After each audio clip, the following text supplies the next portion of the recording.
Welcome to the No Love Podcast, where we decrease the margin divorce rate today by teaching singles and couples alike how to experience love on purpose and not by chance. I am your host, Edward L. Fairley, accompanied by my wonderful and lovely co-host, Michelle Larkin. Michelle, say hi to the people. Hey, world. Woo woo.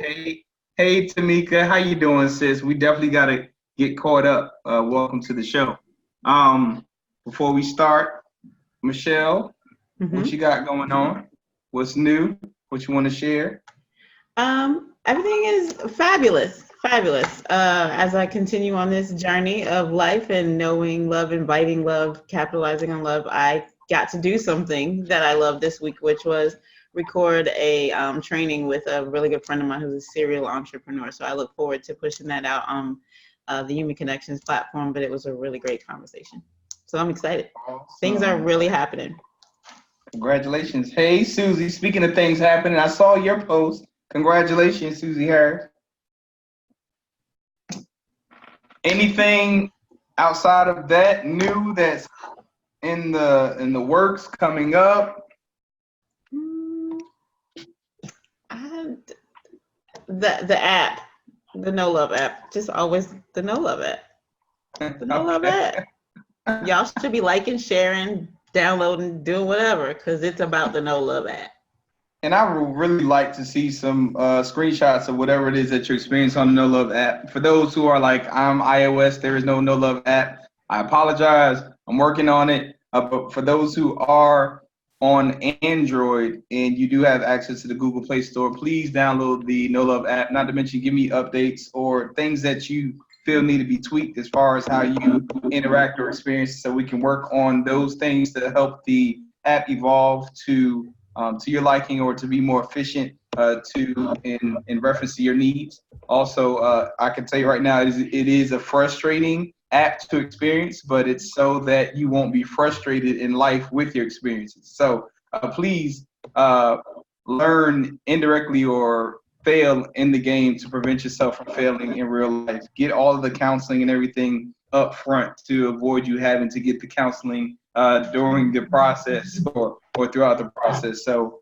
please take advantage of that free yet priceless platform to assist in your dating, relationship, or even marital endeavors.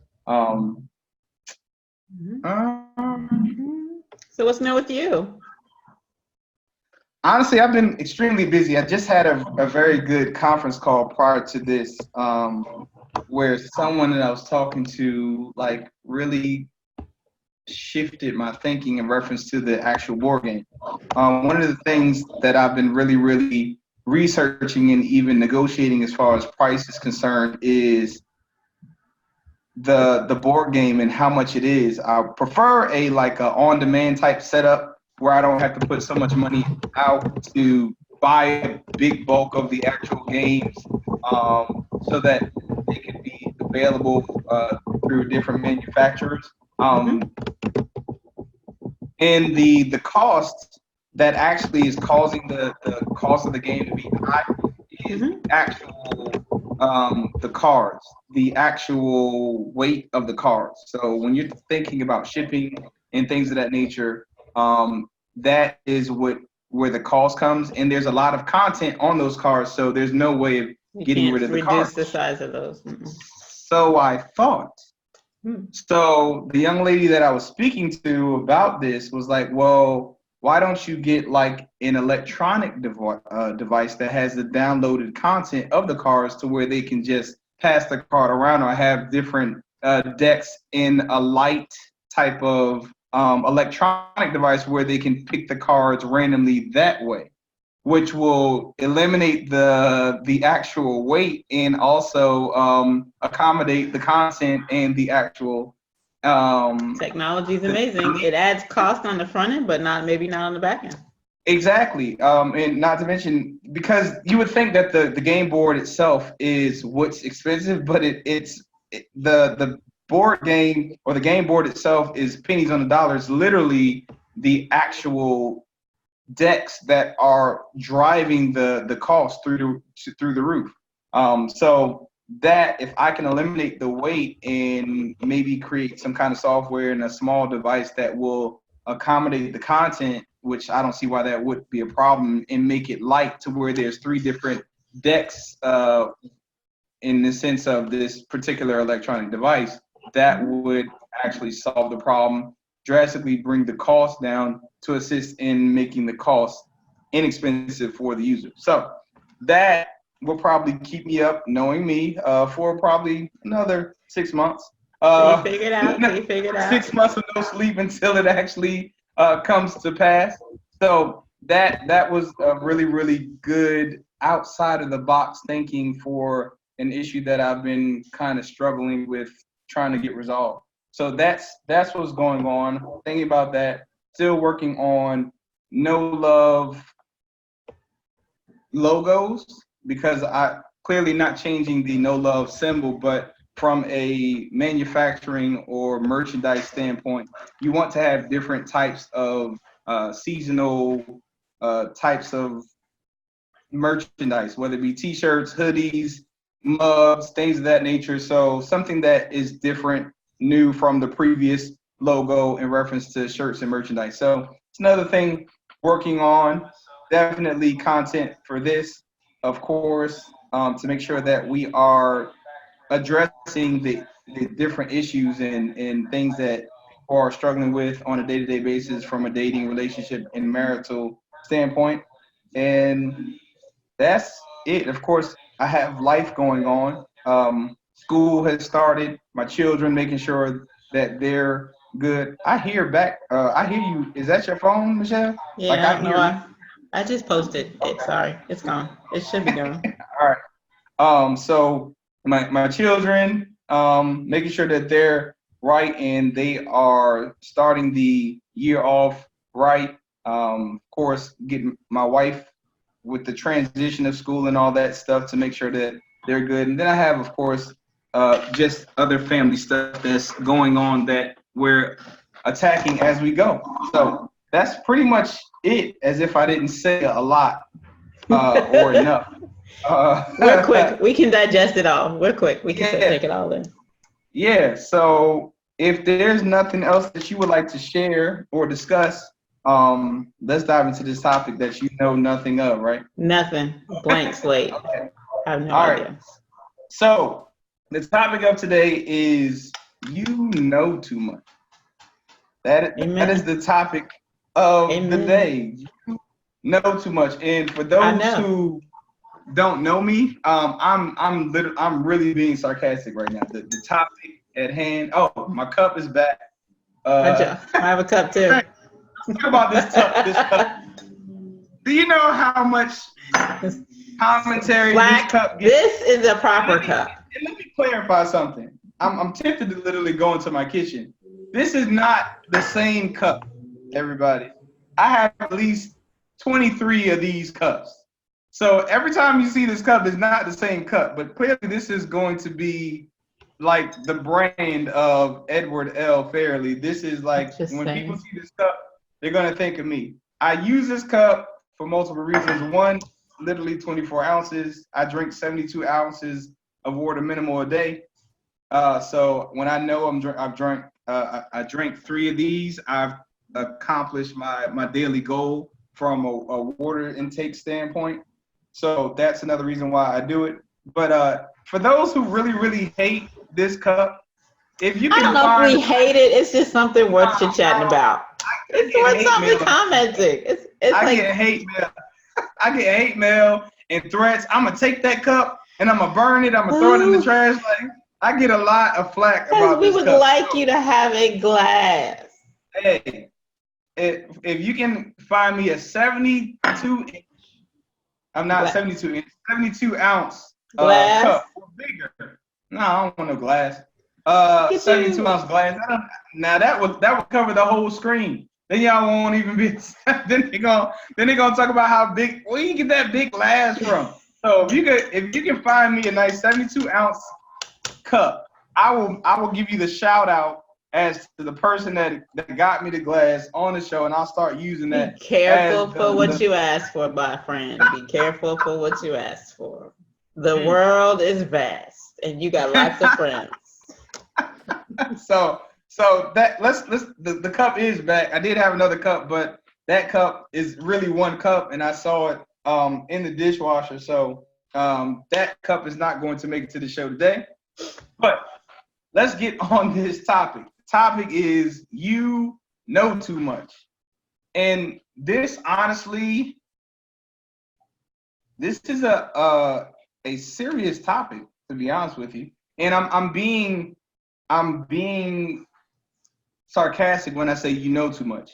And what I mean by that is what you know is really hindering you from experiencing what you want to experience, or what you think you know should be what I premise it as. So many people think they know what's going on, so they respond according to what they think they know, which in turn prevents them from experiencing the best that they can. And I'm gonna start by saying that the prerequisite for wisdom is ignorance. I'm gonna say that again, slowly. The prerequisite for wisdom is ignorance. 100%. And typically we try to shy away from being ignorant, which is actually preventing you from being able to learn. Now, clearly you don't want to be ignorant to where you are not getting or advancing in life or having the best life that you have. I don't think you mean ignorant like ignorant. I think you mean acknowledging that there are some things you don't know. Like exactly. That's what ignorance is. Absolutely. Exactly. You cannot learn what you know already. So you have That's to assume exactly right. that always there's something that you don't know. That's exactly right. So that's what I mean. I mean ignorance in the sense of its actual defined context. So ignorance in not knowing. So in order for you to gain wisdom, you have to conclude that you don't know everything. So when you think you know, you don't discuss nor do you research it. And a lot of people ask, well, dang, or my mom, she gets me, you reading too much. I'm like, Mom, really? How do you read too much? I read about 2 to 3 books a week. And I will get a book and the next day,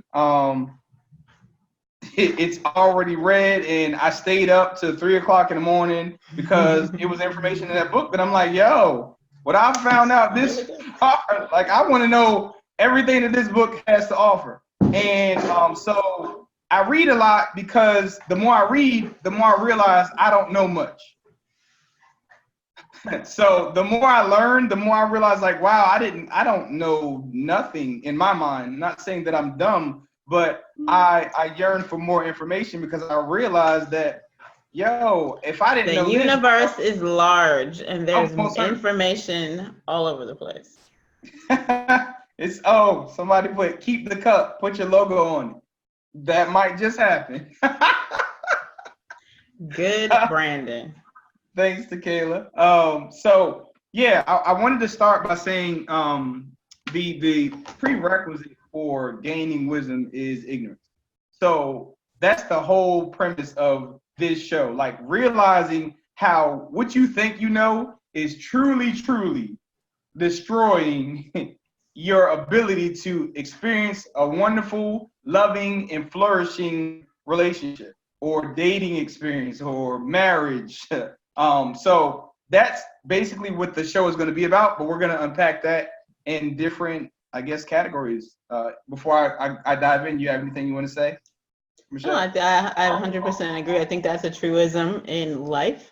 When you were talking, I was like, in order to be a servant, you have to assume that there is something that is needing support. And, you know, and I'm thinking from a servant leader. So yeah, just going into all situations, while you may be confident, capable, and knowledgeable, does not necessarily mean that you know everything. And there's always room for improvement. Like, even though, you know, you're a relationship expert, you haven't experienced every nuance in every relationship on the planet. So in order to maintain your competitive advantage and to continue learning and to continue being able to serve, you have to assume that there's an information that you're going to continue to take in. So it's just part of the journey. And I agree with you 100% that ignorance is not necessarily bliss, but it's definitely a tool in the toolkit. Yeah, and today we're going to talk about the advantage of ignorance. in the sense that it will assist in your relationship experiences. We're definitely going to dissect where we're getting this. So are you saying that ignorance is connected to curiosity? Would you say the two are connected? Most certainly. Oh yeah, exactly. If you look at it the right way, it most certainly is. It forces research and investigation, which in turn gets you clarity in the truth. Mm-hmm. So most certainly, and that's the problem actually, that no one's seeking or investigating because they think they know the truth. So they're responding based off of what is true, and they're getting some serious feedback because it doesn't align with the truth. Gotcha. So let's go ahead and dive into different things that cause us to get our knowledge that's information, but not necessarily wisdom or knowledge. Okay. First, which is inevitable, is past experiences.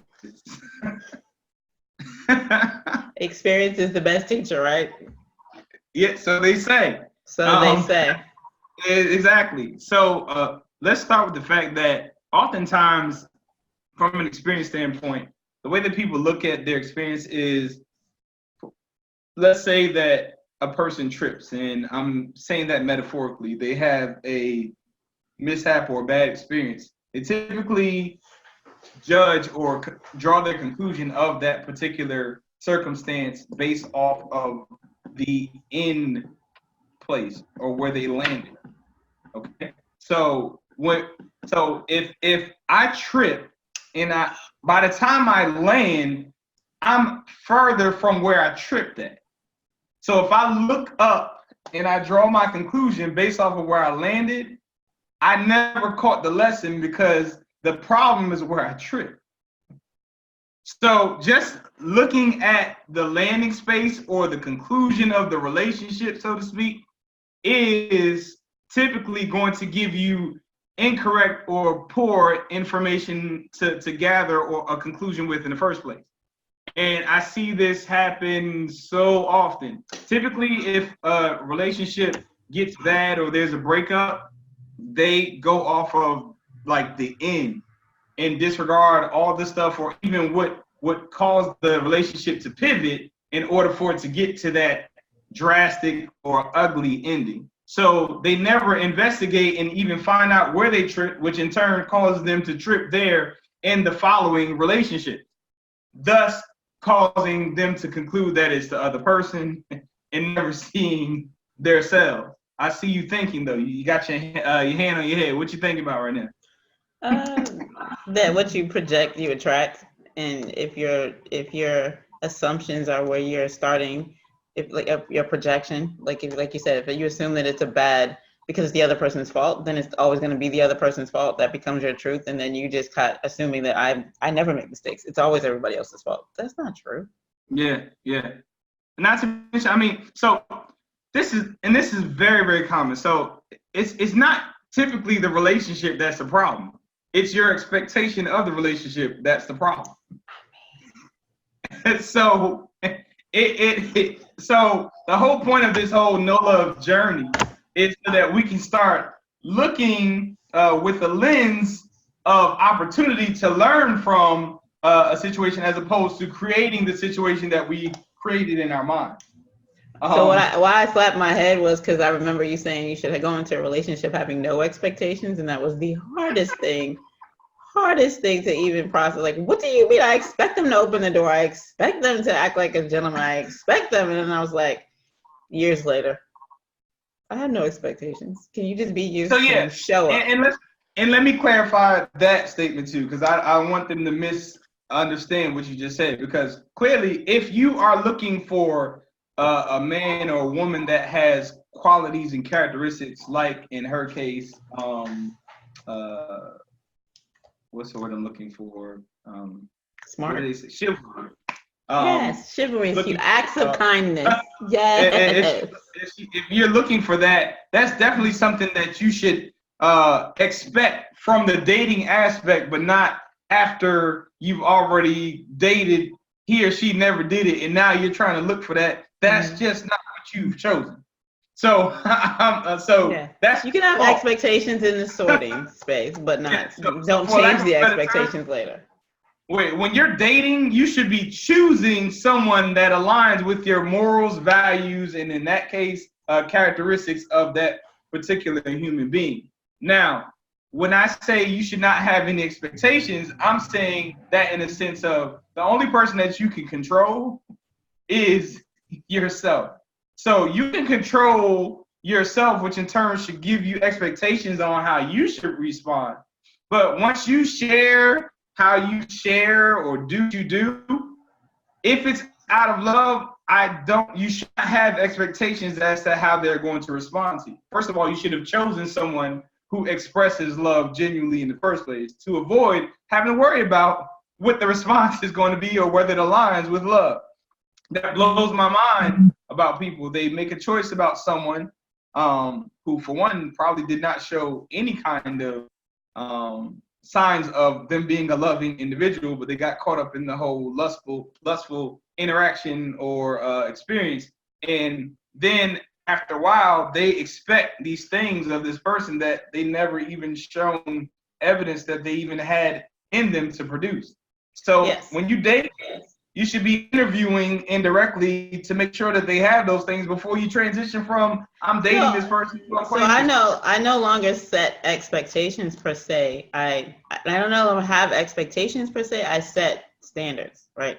So I know what I need and what I want, and so that if I set the standard and communicate the standard, then it's a choice on both sides. It's a choice of the person to align or not align, and if it's a natural alignment, then of course that's better, or if they choose to make the effort to align. But it's not because I am silently kind of lurking around with expectations, looking for that chance that you failed, so I can go, see, they don't understand, they don't do it.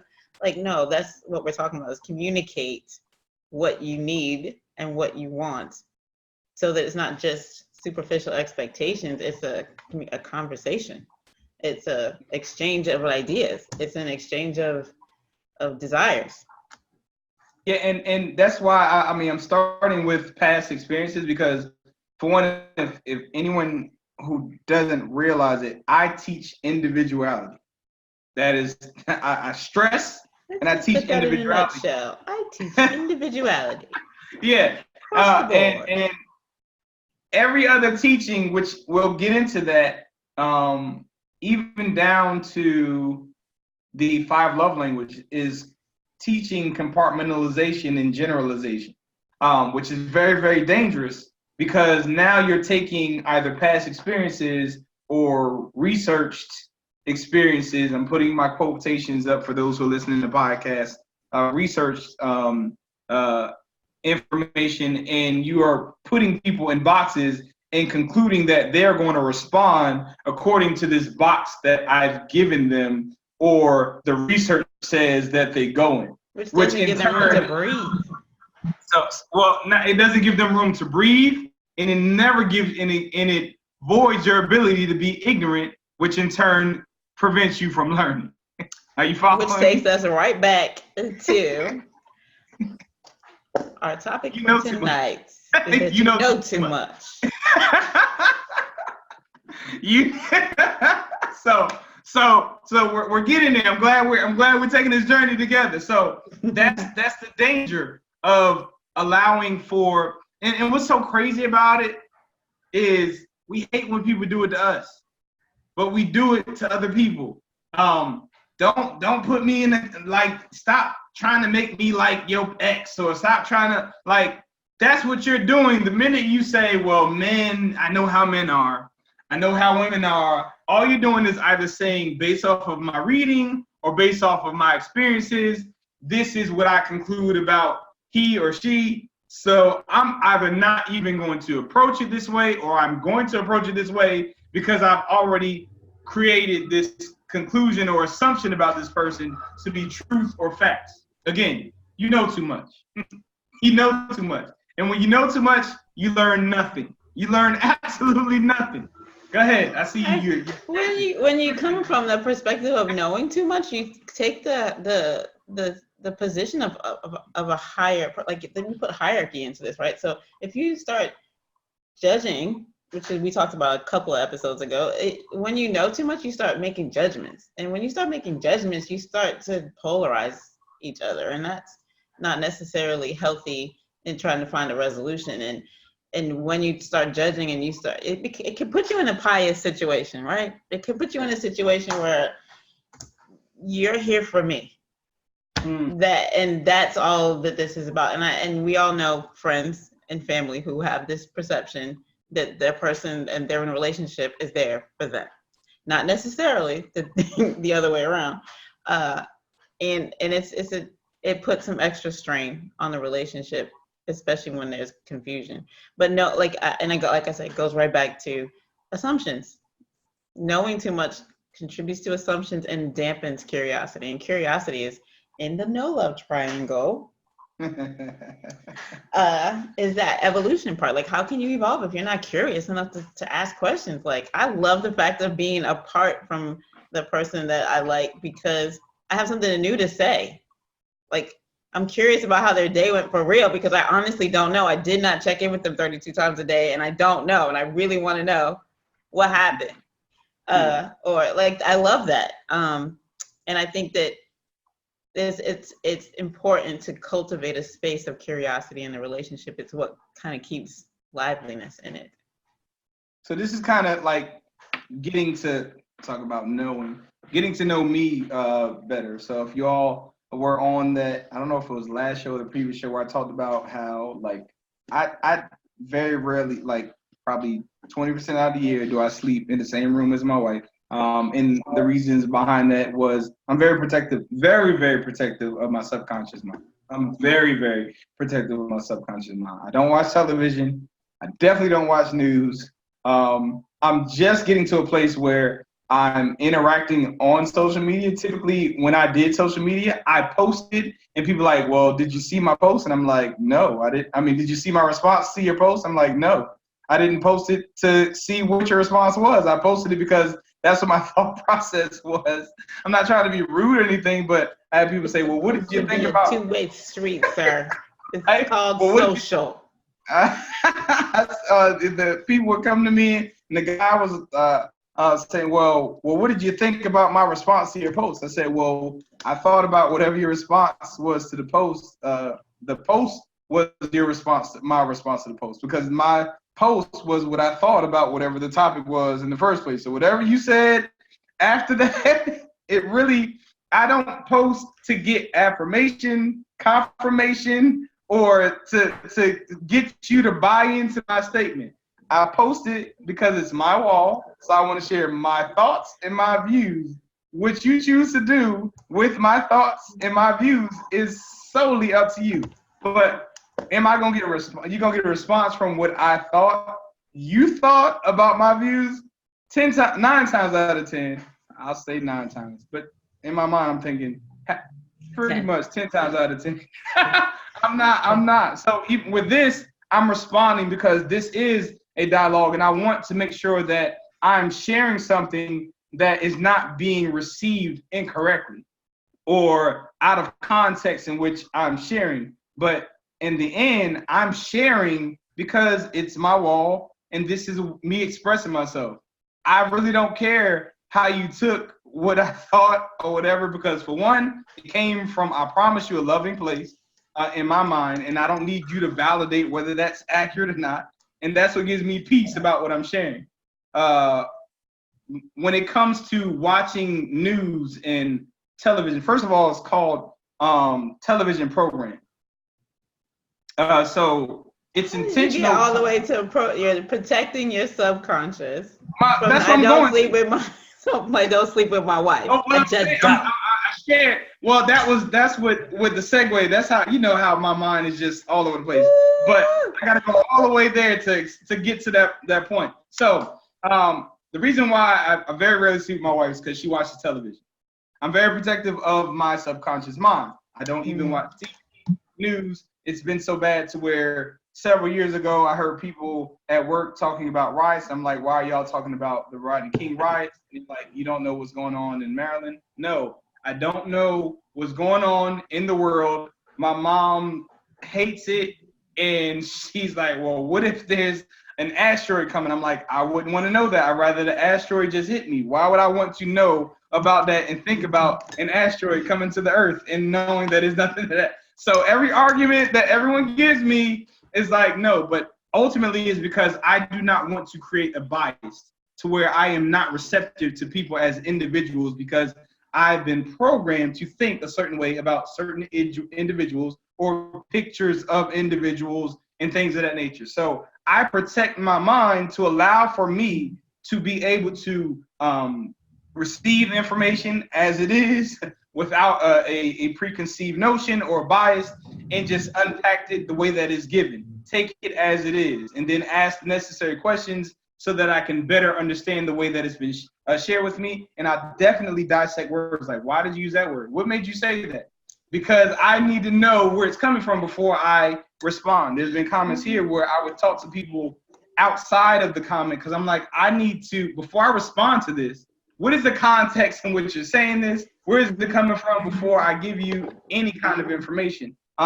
So past experiences, TV experiences, shows, all those are, it costs millions of dollars to create a program.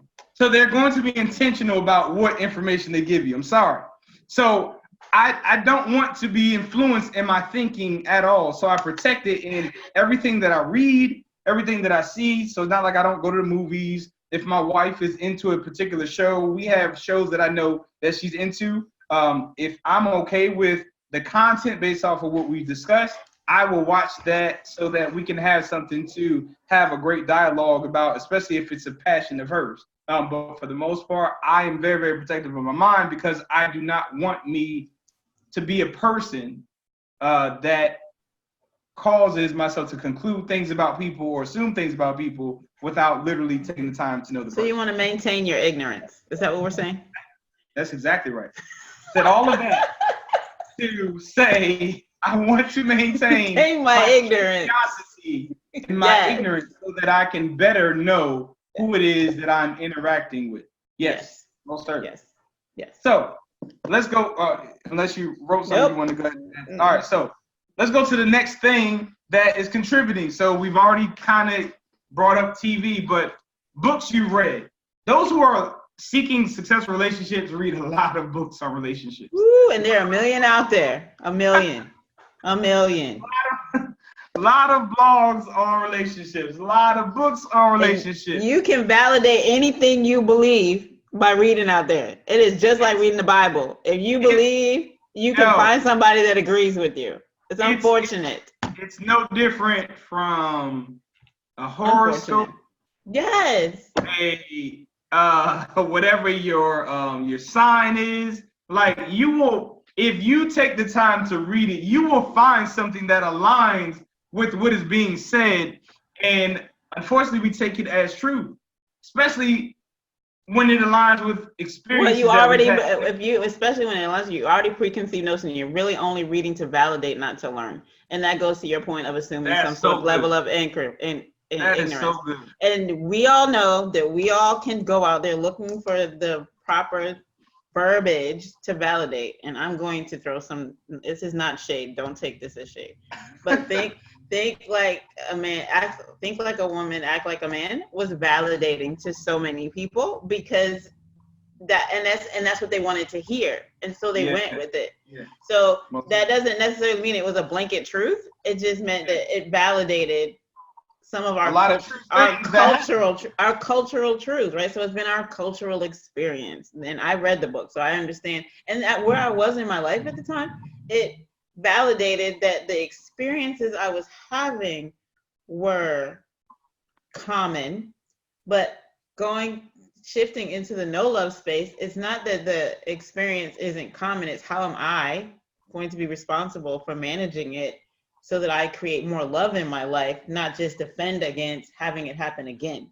And that's a different read. Like, if I'm reading just to defend myself, I'm going to look for somebody who's going to validate me and give me the tools to say, stop doing it. But I think what we're trying to do is validate or give you the tools to evaluate what's going on in your life, and then say, so how do you want to handle this?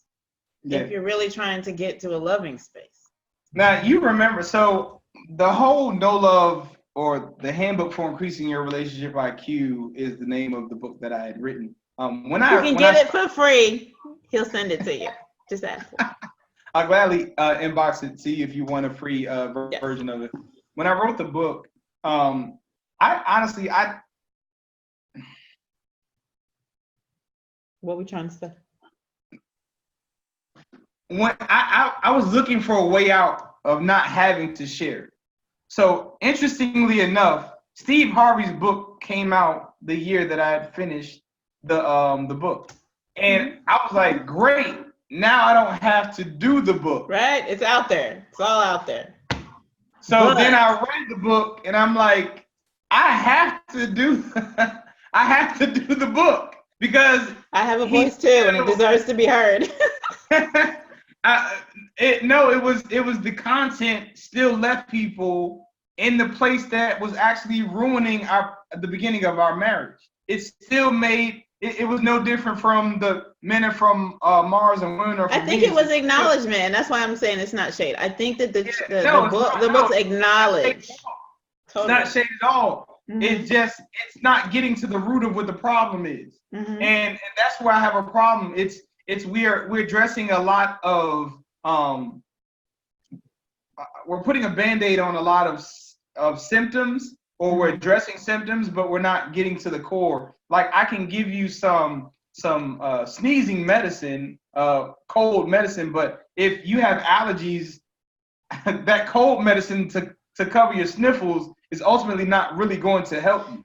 It's kind of like teaching tactics if you don't know why. Like tactics help you move an agenda forward, but if you don't know why you're doing it or what the purpose is, so what, you have tactics. Most certainly. This point. Yeah, and that's why, I mean, it's kind of the equivalent of, like, I had a guy was telling me, like, well, if you sit a boy down and you sit a baby boy down and you sit a baby girl down and you put some blocks at the end of the room and put some baby dolls at the end of the room, the boy's going to naturally crawl to the blocks and the girl's going to naturally crawl to the dolls. I said that may very well be true, sir. I said, I'm not negating that is true. I said, but what you're failing to realize is, or with the thing that you're omitting in this scenario that you're giving, is that boy was given blocks all of his life up into that state, and that girl was given How were they socialized? If they were not socialized, then they wouldn't have. They have different choices. Grabbed the doll. His parents said, that's for girls. And so we actually created that thought process. And this, my friend, is past experiences that cause us to conclude different things, which is why there's men that aren't cooking.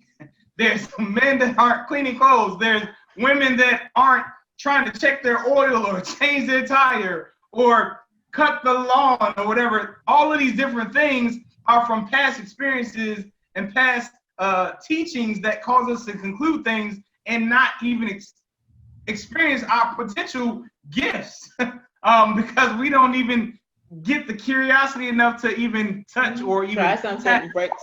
Challenge the status quo. Yeah, exactly. So the books that we read are also contributors to us knowing too much, which in turn prevents us from learning the individual that we are in a relationship with. It is so dangerous. Nothing in my book is telling you how to respond to your mate. It's telling you how to analyze an entire picture to draw an educated conclusion about how you should respond to the situation. Not once do I say, well, this is what you do with a woman. This is what you do with a man. If this is going on, it's nothing like that. It is talking about individuals. Because you teach individuality. Exactly. And critical thinking, technically, is what I'm doing. Like, yo, that's that information that you have. If you look at it that way, yeah, that could give you that result. But if you shift the way that you look, it can definitely help you in a different way. So that's another thing that's causing people to know too much. So my challenge to you is, when you're reading, to ask yourself, is this generalizing people? Is this generalizing male and female? If it does, I promise you, it's hurting you more than it is helping you. and it's causing you to know too much. Putting up my quotation signs for those who are listening to podcasts, because knowing too much is not a good thing. It is a horrible thing. It is a thing that prevents you from actually gaining the actual truth by asking the necessary questions to get the truth. So you never want to get to a place where you know too much, which actually segues to where it's the worst place to know too much, and that is sex. Yes, sex. I mean, don't we all want to be curious in the sex space? Like, I don't want to like get old and stale in that space. Can we keep trying new things? But no, this is even deeper than that. We get so caught up in trying to draw conclusions based off experiences that, oh my gosh, she touched me like this last time and I got some. That touch last time might not have had anything to do with sex or the circumstance. So by you making that the conclusion and you always trying to get something every time she touches you that way, you're setting yourself up for failure, and then you getting frustrated and literally having mental conversations with yourself like, well, why she do all of that if she didn't want to give me none? Or why he do all that if he wasn't saying he wanted to give me some light? I haven't even considered having a conversation about it. Why would I do that? I already knew the answer. Why would I ask you a question? I already know, because you did this last time. Of course, that's what the answer. So, interestingly enough, in my book, the Handbook for Increasing Relationship IQ, I taught to give cues, like obvious cues that you all had agreed was like the cue that was the trigger, kind of like the Pavlov's dog, the doorbell ring. That is a guarantee. You can guarantee like, that's where I'm going. That is where I'm going. Down, like that is the cue. And interestingly enough, paddle. It's funny that I'm sharing this. Sorry, babe. I'm sharing this. I'm sorry. I'm saying sorry in advance. One of our cues years ago, clearly not our cue now, was a bell. We had a little bell, and that was our cue. Like, yo, come running. Dinner's ready. Dinner's ready. Talk about Pavlov dog. Dinner's ready. Not even thinking about it because I'm so trained by his bell. We had company over. I don't know how in the world my baby girl got a hold of the bell. She went downstairs and she rang the bell. I ran downstairs. Not even, I'm telling you, my mind wasn't even thinking about it. Like, you have a whole house full of company. I ran down the steps salivating like, yo, where you need me to be? And saw her with the bell, playing around with the bell, snatched the daggone bell, brought it back upstairs. But that was our cue. It was a bell. We had a bell. And we clearly, after that incident, had to change another toy. Our code. But there's ways to avoid assumption that will prevent you from that expectation that typically gets us upset. And as you typically say, start conspiring, like, well, why the heck did she do that? Or she did that. Story starts going. Exactly, all of that stuff. But again, it's because we know too much. I knew that when she touched me like that, or I knew that last time I touched her like that, that got her excited. That might not have had anything to do with why she got excited. She probably was already plotting and just needed you to do what it is that she's been waiting on the whole time. Like, that had nothing to do anything. Knowing too much, man, it will prevent a whole bunch of stuff that you would want to partake in or even enjoy. Which I see you wrote a few times. What you think about, Michelle? Are you talking about me? I'm not thinking. I don't know nothing about sex. Nothing. Okay, tell your 3 kids. What? Woo! Yeah, I do say that one of the.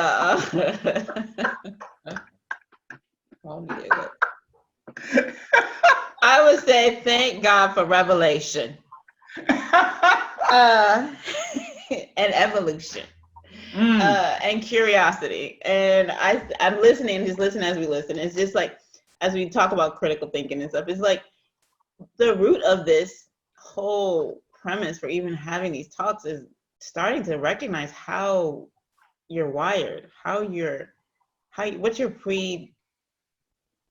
proclivity is, right? Like what are your assumptions? How are you socialized, and how are you coming to the table that is either helping or hurting your relationship? Like you're saying, like if I came thinking that, like, my preconceived notion was that if you touch me this way, I'm gonna get some, and because my father and my mother and all the people I know, this is how they do it, and then I put that on my mate, then I'm not giving them a chance to create something. Yeah. And I have to say that in my current relationship, not working really hard not to bring assumptions to the table. First of all, it's not easy. And second of all, because you're constantly having to check yourself and being like, because I'm not 21, so I've had some experience. And so then you're coming to the table with all of this history, and then you're bringing that forward to this person, and then you're kind of saying, what if what I think isn't the truth about the situation? Like that is the question I started to have to, well, what if my assumption isn't right? How would I engage? And it doesn't mean that you get the answer right away, but it has changed my approach, and it has allowed me to pause enough to create a space of new. Because what's cool about being in a relationship is that you don't know the other person, and they do come with experiences every day, and you do, if you're curious, get to experience the world through their eyes, right? Yeah.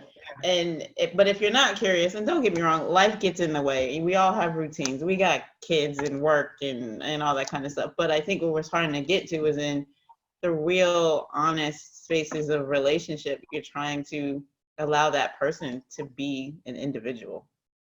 Most certainly. And not just a set of assumptions based on your baggage, bag lady. And I have baggage, but acknowledging my baggage helps me to be a better mate, because I know that I have to check myself and say, what if what I'm thinking isn't true? Then what could the scenario be like? Let's try that. And if don't get me wrong, if it comes back and it's validated that what I was thinking was right, then I am 100% in. We go in.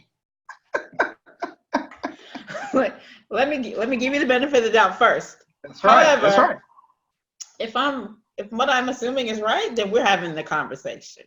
That's right. And honestly, those questions, if once they're done enough, ultimately it becomes a new habit. Yeah, but it's going to be a habit, and eventually you all are going to get to know each other so intimately that it's not going to be necessary. Right. But at the same token, you don't want it to be unnecessary because you have nothing else to offer. Be busy. I believe in being busy. Which is why we need to remain an evolving spirit, so to speak, so that we can maintain our newness, which in turn will maintain the curiosity of our mates, which in turn will allow for Look at you going through the triangle. There you go. A consistent intimacy in your relationship. But it is imperative that you approach, because as you stated, that's so true. We're not 21. We're not even 30. Like we have had experiences that have caused us to draw conclusions. Mm-hmm. So and that's my truth. I have to recognize that it's mine. Yeah, exactly. So you need to take that, knowing that your experiences weren't theirs, and literally ask, okay, so this is how I took the way that you said that or did that. Is this the way that you meant for me to take it? That gives them an opportunity, for one, for you to learn, and for them to learn. Like, wow, how did you get that out of that? Or what? Or oh my goodness, this person actually loves me because he or she was thinking something completely honest, and now that he presented it that way, like, I love that response. You get a new response. Remember, I've already had that conversation about when me and my wife first got married, and we were in a relationship initially. Like, she never noticed when I got a haircut, because the way that I worked, there was not a set time or day that I got a haircut. So I might randomly just go get a haircut. And my wife would never notice. Never notice. And he's like, after a while, I just got pissed. I'm like, how you don't know your man? How you not into me to where you can't even tell that like my whole situation, like he did art. Like I don't look anything like I did when I left this house today. How can you not notice that? Like, who is so not into their person that they don't realize that they got a haircut? Why that is? Because I'm very, very, I notice everything. Mm-hmm. So that was, in my book, it's called, it's not that they don't love you, y'all just don't love alike. In my mind, because I'm interested in detail and I pay attention to detail, she can't love me if she doesn't notice detail. So what my wife's response was, when I finally got frustrated enough that she didn't notice, and asked her, like, how in the world could you claim you love me and you don't even notice that I got my hair cut or whatever? Like, my whole head is shaved and I'm clean in my face or whatever. Like, I look like a wolf when I left. I look like a human today. Like, you can see my ears. So how do you not notice it? And she said, well, baby, that's not how I look at you. That's not how I see you. I said, she said, when you get a haircut, do you get more sex? Has sex change, whatever? And I'm like, no. She said, do I seem to like jump on you or give you more attention when you get a haircut? I was like, no. She said, because that's not what makes me quote unquote attracted to you, whatever. And interestingly enough, that shift of perspective from her thought process made me say in my mind, she better not ever notice when I get a haircut again. Like, I adopted her thought process because she saw me. Mm-hmm. She didn't see the physicality. She saw me as a person. I was caught up in how I looked.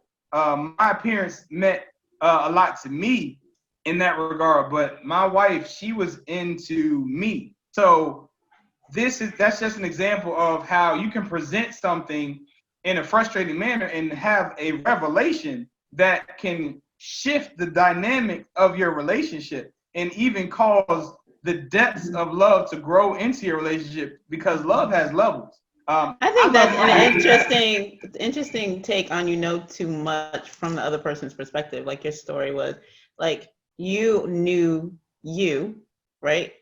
And then, but she knew you in a different way.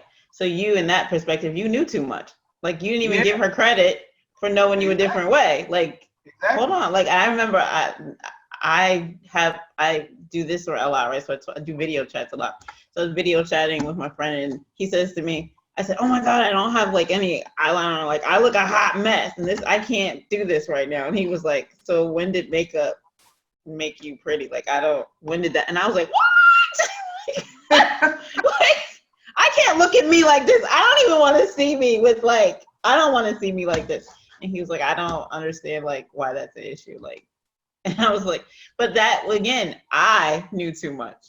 I was saying that this person doesn't see me as attractive unless I do look like this. So exactly. I have to always look like this, which is neutralizing and marginalizing the other person's position. Like, what their point is valid too. Like, I don't see you that way. Exactly. I see you this way. So what if we don't open the door to giving the other person's position a chance to be heard? Then we're marginalizing them. We're not giving them a chance to speak. And listen to my verbiage. How can you love somebody that you don't notice that they got their haircut? I conspired that my wife does not even love me. Love me, like, already went to don't love me. Exactly. Don't love me. And I'm already at, I'm ugly. Like as if the moment I take off the makeup, I have turned ugly. Like, that doesn't make any sense, even from like your own confidence space. It's like, I'm ugly and then I'm not ugly. Like, I'm not just a beautiful person. I'm ugly and then I'm not ugly based on what, like. No, that's not right. Yeah, she challenged my thinking, and the way she did it was so me.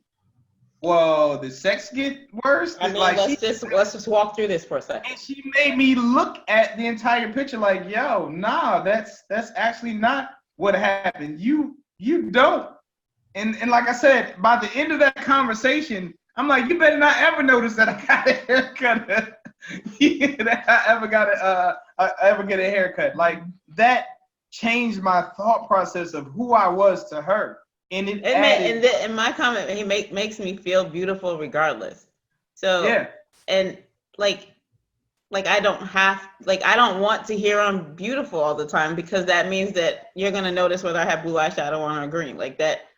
Because I know that you don't see me that way. Then yes, I like to be. I don't even know if to be honest, I'm in the middle right now. I don't even know if I need to hear it, because I'm like, okay, that's a valid. Because I don't know if I need to be flattered. Do I really need to be flattered? Yo, I used to. I don't know. Oh my gosh, I was that guy. I needed reassurance. I did not love me at all, and I didn't come from love. Mm-hmm. That literally is a thing. Is not too many things that make me cry. When I see love, unconditional love expressed, or you might see the videos of a homeless person picking up stuff or finding money that they laid out intentionally, and they go buy stuff or give the wallet back knowing their circumstance, that stuff gets me. Why? Because it was a rarity to me. That's why I'm so passionate about teaching love and making sure that people experience love, because once I found it and once I got a hold of it and understood it, it liberated me from so many things that held me captive. And I just want people to have that freedom so that they can receive it, not just from someone else, but from themselves. And when you understand it and know it assists in other people providing you with that type of love as well. And I think I'm just having an aha moment right now, and you're watching a transformation, is knowing that consistency is really, like, I didn't have consistency. So why do I need to focus on being flattered and pretty and trying to live up to this pretty thing when consistency is really the value that makes the most sense to me? And I am liable to weep over consistency or somebody who misses you, like the person, like if you know, like those bad sad goodbye commercials get me every time. It doesn't matter, like you're like just like, because that means you care and you're connected. And so I'm really questioning, like, if my makeup doesn't make me beautiful, do I need, and this person is very, very, very, very consistent and doesn't require visible cues, then am I valuing the wrong thing? And is my value being driven by society? Like, you're looking at magazines, you're looking at, people who do your hair, you're looking at just a lot of cues outside of me that say you have to look like this in order to get somebody. Especially as I age, I'm kind of concerned, like, oh my God, is anybody gonna ever care? Because I'm getting and because of the visuals. Yet God has blessed me with a situation where my real needs are being met. The consistency, the support, the conversation, the intellectual, so what am I really valuing? And do I know too much based on what I've read that I'm really not being able to see what I really have in front of me? Last December, my daughter, she's 12, for her birthday, I finally got her a cell phone. Based on my daughter's life and everything, what she's doing, after school programs, honor society, all that stuff, I concluded that she needed a cell phone. I tried to avoid it for the longest. I'm that quote unquote old school type. What do you need a cell phone for? All that stuff. So finally broke down and got her the cell phone last year in December for her birthday. So she was excited, clearly, calling everybody, texting everybody, just my mom's sisters or whatever. And then she started asking different social media sites. Can I have Instagram? I'm like, go ahead. As long as I can have the access to the inbox and the password or whatever, I have no problems with that. You go ahead. So probably about a month into it, she went to this little depression. Told her mom she don't know why, she's feeling sad or whatever. I'm the same dad that I am to y'all. Friends. So when did this shift? She said, as we asked the necessary questions, she said, to be honest with you, Dad, it was when I started my Instagram page. And I was like, well, I said, this is the world that you wanted access to. You got to manage it. But you were so adamant that you wanted to be in with the in crowd and get a hold of it. I said, and I was under the impression that you could handle it. Now we're going to see. I said, what you did not realize is now you have people to compare yourself to. Now you have people to look at, and that's what you're doing on a daily basis. And it's causing you to start questioning your own self, how you view yourself, and you have to take all of that in. Can you handle it? And she ended up fasting from the Instagram on her own. If you want to know how my daughter is, she's just different, period. But she ended up fasting from the brilliant. She ended up fasting from it. Once we got to the root of what it was, she ended up fasting from it and then came back to it. And then her whole perspective and the way she responded to it just shifted. And she began to love herself more and really, really get into herself. But I say all that to say the experience, the outside things can dictate and cause you to think things about yourself and feel things about yourself that are not necessarily true. It's just little seeds daily that, depending on what you are consuming, like they say, you are what you eat. That is not necessarily just food. It's literally what you consume in your mind, your thinking, or what have you, that causes you to come to the conclusion that you come to. And it's safer to be ignorant and ask the questions than to know that you're right and be way off base and conclude that someone who actually loves you doesn't. Me and my friend, who we've been friends for 20 plus years, he shared something very personal with me that I had known him. There had been some friction between he and I for the last several years, and it was over something that, had we just discussed it, he was way off base and I was way off base with what the conclusion was. I actually was trying to reach out, but he was kind of distant, and I finally found out why he was distant, and it brought me to tears to find out that he thought that had he shared something with me that I would not have been receptive to him. But at the same token, he was responding from the way that I had responded to different things long ago when we became friends. Exactly. So it was my ignorance that contributed to his conclusion. But I think the valuable point in that story is that we evolve, and that we have to give people the opportunity to evolve. With more information, you make different decisions. So in a relationship, there's going to be educated decisions. You make educated decisions. So in a relationship, what you week 1 is not going to look like month 6, because the information is changing and exchange. Yeah. So you got to give people a chance to catch up with what they find out, to do their own soul searching and respond. And like I said, like before, it's like you have to give the other person the chance to have an opinion and not assume that what you know is right is the only, because you don't know what else they've experienced prior to this conversation. You don't know. Even between the last time you had it, like you said, like a couple of years ago, you would have responded this way, but now you respond this way. And he didn't give you a chance to respond because he didn't take into consideration that you may have grown. But like, that's normal human behavior. So I guess what I'm saying is my intentional shift to saying, what if my assumption isn't right, is an effort. It does take effort. It's not like you just talk about it and it happens. You have to put the work in. Yeah, no, that's literally something almost 20 years ago, how I was almost 20 years ago. But so it was a valid assumption, but it was invalid conclusion. So that's why it's imperative that valid assumption, invalid conclusion. That's a #9 moment. You should use that in your conversations. Okay. Yes, you can say to that's a valid assumption. However, invalid conclusion. Let me give you some more information and let's continue. Valid assumption, not the right conclusion. But honestly, that's technically what this entire conversation is about, because you knowing too much half the time, like for example, me, you not noticing that I got a whole haircut, not an edge up, a whole haircut.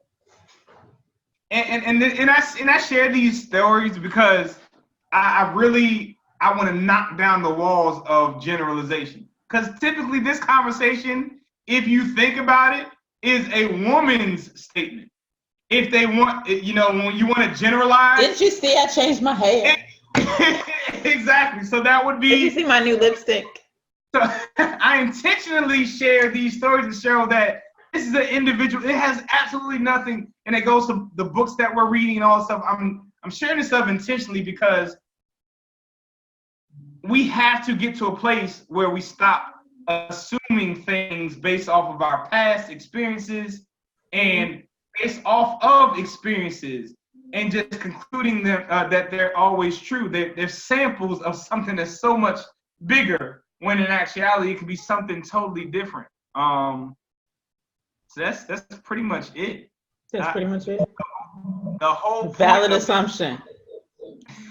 The whole point, like the assumption is valid. Okay, if in my mind I think that you notice people that you love, when you don't notice me, it's a valid assumption that you don't love me. But the conclusion is way off base when you have people such as myself. That's the irony in this. Remember how I stated in the beginning of this conversation that we do it to other people, but we don't want it done to us. I'm the person that does not like makeup. I don't like it at all. My wife, like when we really go to like an event or whatever, that's the only time she puts makeup on. She's like, well, what do you think? And I'm like, how you feel? How you feel about yourself? That's just not necessary. I think you are so beautiful. Like all of that you doing is not necessary, but God bless you.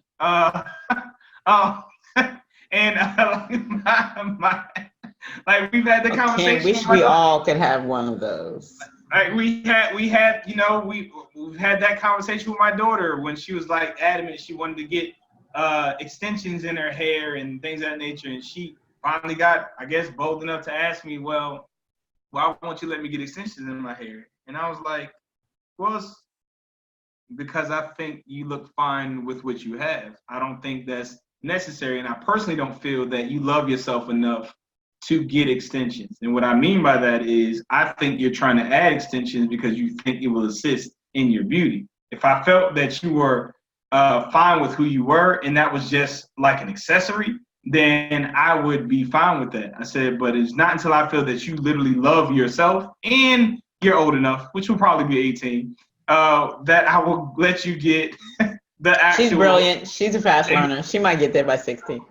I said, well, I'll let you get the extensions. I said, but the interesting thing to me, which is what I had to flip on her, is that people who don't get what they want always question a person that does not allow for them to get it, but they never question a person that wants them to get what they want.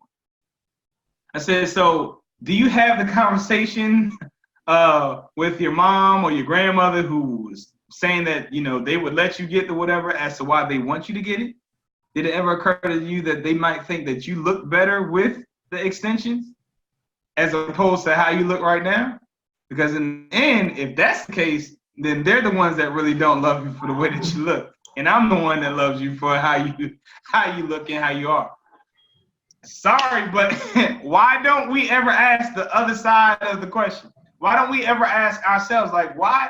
And I only said that so that we can have that segue about ourselves. Like, why don't we ever ask, well, how could he or she be doing this in a manner that loves me?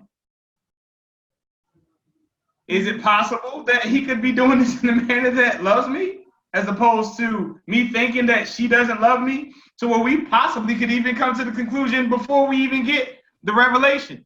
But when we're looking for validation to align with what we've concluded, as you said earlier, we're just speaking to confirm what we've already concluded, as opposed to coming from a place of ignorance to gain a new perspective or gain newfound wisdom and missing out on opportunity.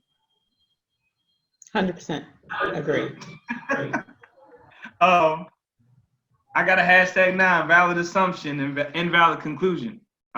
We can pretty much wrap this up, sis. I think we've covered the premise of the show. I think so too. And I've had my own little epiphany of, am I looking out?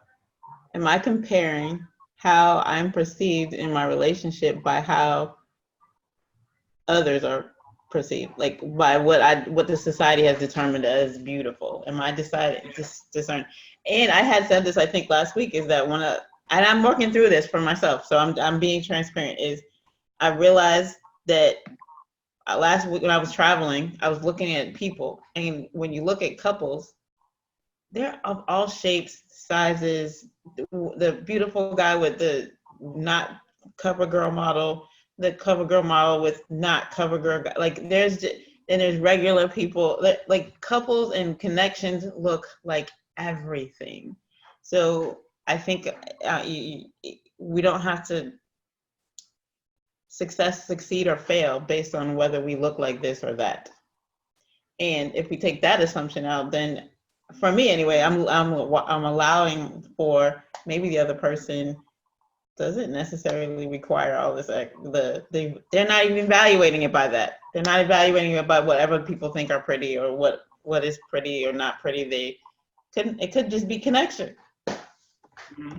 And unfortunately, no, I don't know too much. I don't know it at all. I don't know it all. I'm working on it. And if you have chosen someone who is making that decision based off of that relationship, I'm gonna tell you right now, is not gonna last. I know, but that's what I'm saying. I've chosen it in the past. I've chosen based on people who did that, and then this person isn't, and I'm like, but I know you're supposed to, and you're not. Like, what is that? Like, you're not behaving like I think you should, and you're cute. Like, so if you're cute, you're supposed to, based on every other book that I read, you're supposed to want this. If you're a Ken doll, you're supposed to want a Barbie doll. Yeah. And that's not how is that not working? Because this is not a Barbie doll. This is a Chris. This is a Chrissy. But anyway, but you know what I'm saying? It's kind of like opening the door of my perception to something new is uncomfortable a little bit. It's a little uncomfortable. That's what caused Naja, my daughter, to have that the actual depression that she went through for that short period of time. She started looking at how people view things and said, that's not me. So she did not add up. I don't fit that model, so I must not, right? Exactly. Instead of creating or building her own model so that other people can actually adopt hers. But there's hope, world. There is hope. Change is constant. Learning is a journey. This is never really over. It's just fun. So, and knowing too much is not a good thing. Ignorance is probably going to be the thing that will actually allow for your relationship to thrive, in the sense that it will cause you to be curious enough to investigate well enough to get to the truth, which in turn will allow for growth, as well as you creating a relationship whereby they're going to respond to you the same way and learn you just as well as you're learning them, because you're teaching them by the way that you interact and respond to them. And you actually diffuse a whole bunch of preventative arguments that would have come into play, or misconceptions or misunderstandings, just by simply asking, this is how I took it. Is this the way that you meant for me to take it? And you can either expedite the process of getting rid of someone that you definitely should not have been considering as a prospect in the first place, or actually moving forward quicker with the right person because you found out that they were the right person. And I can tell you now that so many people spend so much time with the wrong person that when it's time for them to come to that conclusion that they need to get rid of them, they've invested so much time that it's hard for them to do so. So it prevents them from moving forward when they could have found out in the beginning, in the dating phase, just by asking simple questions to confirm that, you know what, this person is not the one for me. It's easier to what's the word I'm looking for, sever the relationship when it's in the beginning than it is when you've invested a lot of time. And you But can practice highly this in the No Love Game app. Oh, it's definitely done in the app. I love it. Keep on promoting it. But yes, the You No can Love app, practice in the all app. of this Yeah. stuff that we are doing, it might not be as direct as we're breaking it down, but you learn it indirectly through the experiences of the actual simulation. So I strongly recommend you partaking in the experience of the No Love app. Until we meet again, we are going to conclude this show. I truly, truly appreciate your minds and time. And because I'm ignorant, I will continue to study so I can gather information to make sure that you all are well taught in this journey of love. And I will continue to put even my teachings up against things to make sure that if there's holes in what it is that I'm sharing, that they're patched up by the time it gets to your ears. I really, really appreciate your minds and time. Until we meet again, take care and have a good rest of your week. Peace out. Love y'all.